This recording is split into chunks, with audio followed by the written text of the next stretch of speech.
Enzyme enzyme का simply ये meaning होता है कि change the rate of chemical reaction without changing itself. और ये इसके कुछ प्रॉपर्टीज होते हैं, जैसे कि पहला प्रॉपर्टीज है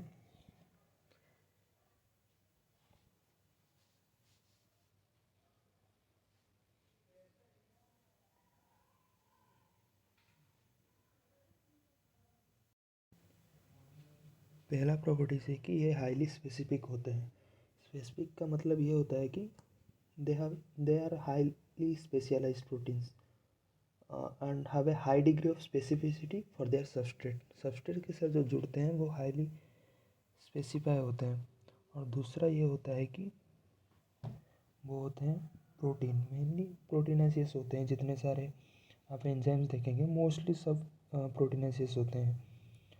नेक्स्ट होता है कि वो क्या करते हैं ना, एक्टिवेशन एनर्जी जो होता है ना उसको लो करते हैं, जिसकी वजह से रेट ऑफ जो केमिकल रिएक्शन है वो इंक्रीज़ करता है। एक्टिवेशन एनर्जी का मीनिंग ये होता है कि दो the minimum amount of extra energy that a molecule require to convert it into a product, that is called as activation energy. Next fourth जो आप देखेंगे,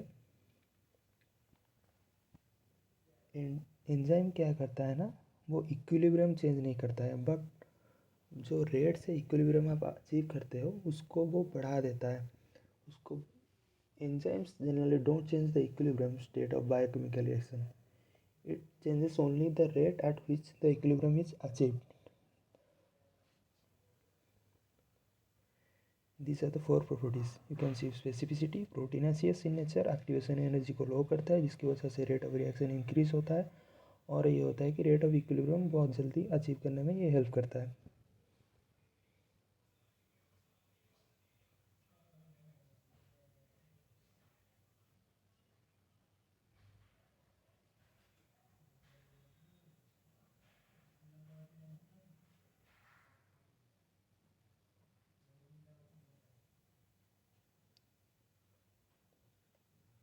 अब इसको कैसे मतलब क्लासीफाई कर सकते हैं देखते हैं, ठीक है। मोस्टली जितने एंजाइम्स होते हैं, मैंने बोला था प्रोटीनासियस एंजाइम होते हैं। ये जो प्रोटीनासियस एंजाइम होते हैं ना वो दो टाइप्स के होते हैं। पहले होते हैं वो वाले जिनके अंदर सिर्फ आप प्रोटीन पाएंगे, और जिसको आप बोलते हैं सिंपल। और एक होते हैं कंजुगेटेड। कंजुगेटेड में क्या होता है ना, आप लोग पाएंगे कि proteinaceous part plus non protein part जितने होते हैं, जैसे मेटल हो गया या फिर विटामिन्स हो गया, ये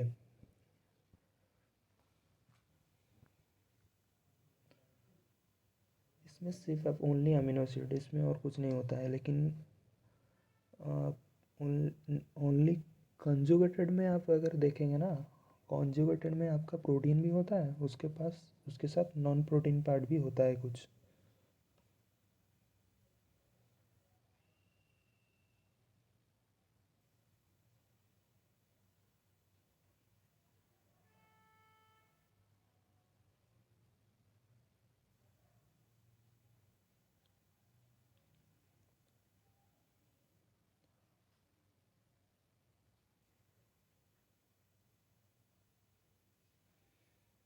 अभी नॉन प्रोटीन पार्ट भी आप देख सकते हैं कि नॉन प्रोटीन में दो चीज़ें बोला था आपको, एक होता है विटामिन और एक होता है मेटल पार्ट।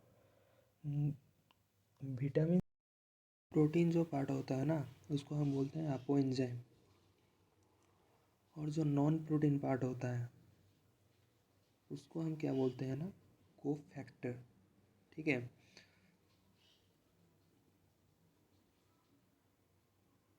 इसको थोड़ा इरेज कर देते हैं, रुकिए। इसको बोलते हैं आप को फैक्टर, जो नॉन प्रोटीन पार्ट होता है। अब क्या करेंगे ना, प्रोटीन और नॉन प्रोटीन, अपो एंजाइम और को फैक्टर, ये दोनों क्या करते हैं ना, ये दोनों जब मिलके रहते हैं आप इनको क्या बोलते हो ना, होलो एंजाइम बोलते हो।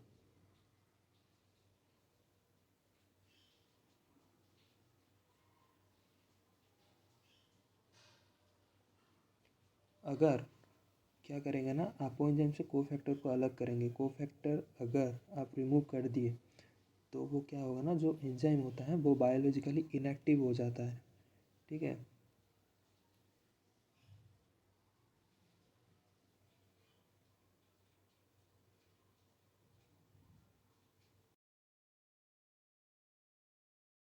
अब डिस्कस करते हैं कोफैक्टर। कोफैक्टर मैंने बताया था कि एक होता है आपका मेटल वाला पार्ट और दूसरा होता है कोएंजाइम, जिसमें विटामिन मेनली रहते हैं। ये क्वेश्चन आया था ड्यू में, पीजी के एग्ज़ाम में ये आया था कि कोएंजाइम क्या होते हैं, विटामिन्स होते हैं, इसमें लिखना होता है। अगर मेटल्स भी आप लोग देखें या फिर कोएंजाइम देखें, वो भी दो दो पार्ट में डिवाइड है। पहला आपका जो होता है मेटल और एक होता है कोएंजाइम, ये भी दो दो पार्ट में डिवाइड होते हैं।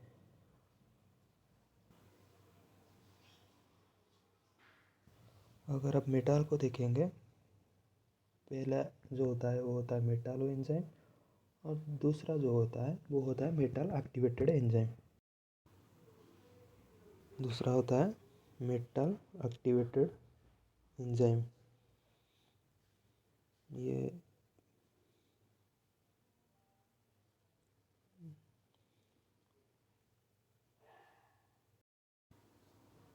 कोएंजाइम आप देखेंगे ना, कोएंजाइम होते हैं, एक होता है जो ट्रांजिएंटली मतलब लिंक होता है एंजाइम से, और एक होता है कि जो बहुत टाइटली एसोसिएटेड होता है। तो इसीलिए इसको दो पार्ट में डिवाइड कर दिया गया है। एक होता है को सब्सट्रेट और एक होता है प्रोस्थेटिक ग्रुप। को सब्सट्रेट जो होता है ना, some coenzymes are transiently associated with given enzyme molecule, they function as cosubstrate. और दूसरा होता है prosthetic group, those coenzyme which are associated with the enzyme very tightly, those are called as the prosthetic group. These are the two types of coenzyme.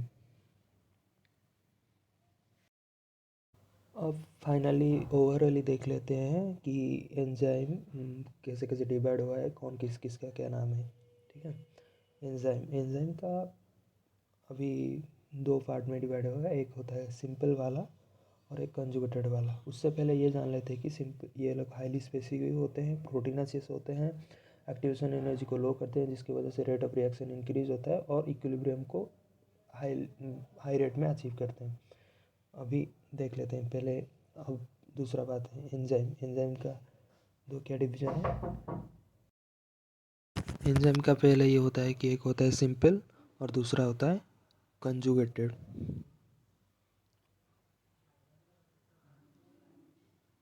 Simple में सिर्फ आप पाएंगे कि amino acid रहता है। ठीक है, अभी कंजुगेटेड में आप दो चीज़ें पाएंगे, एक होता है प्रोटीन पार्ट जिसे हम अमीनो एसिड, और दूसरा होता है non protein part. Amino acid को हम क्या बोलते हैं ना, को एंजाइम बोलते हैं। यहाँ पे जो नॉन प्रोटीन पार्ट है और अमीनो एसिड वाला पार्ट है, अमीनो एसिड जो पार्ट होता है उसको हम बोलते हैं अपो एंजाइम। ठीक है, और जो नॉन प्रोटीन पार्ट होता है उसको हम बोलते हैं कोफैक्टर। कोफैक्टर में देखने जाए तो दो तरह के होते हैं, एक होता है आपका विटामिन्स और दूसरे होते हैं जो आपका मेटल पार्ट्स होते हैं। ठीक है, विटामिन अगर आप देखेंगे तो विटामिन को आप बोलते हो कोएंजाइम, और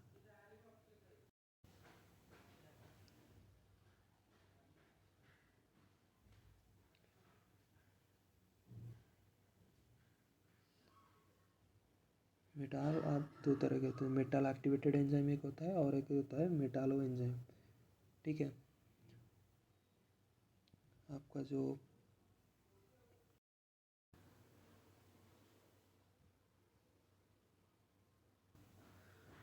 कोएंजाइम भी दो तरह के होते हैं, एक होता है को सब्सट्रेट और एक होता है आपका प्रोस्थेटिक पार्ट होता है। को सब्सट्रेट का जनरली ये मीनिंग होता है कि जो ट्रांजिएंटली एसोसिएटेड होते हैं एंजाइम से, उनको बोलते हैं को सब्सट्रेट। और प्रोस्थेटिक ग्रुप वो होते हैं जो टाइटली एसोसिएटेड होते हैं एक एंजाइम से, उनको बोलता है prosthetic part. So coenzymes two types, that is cosubstrate and another one is the prosthetic group. Thank you.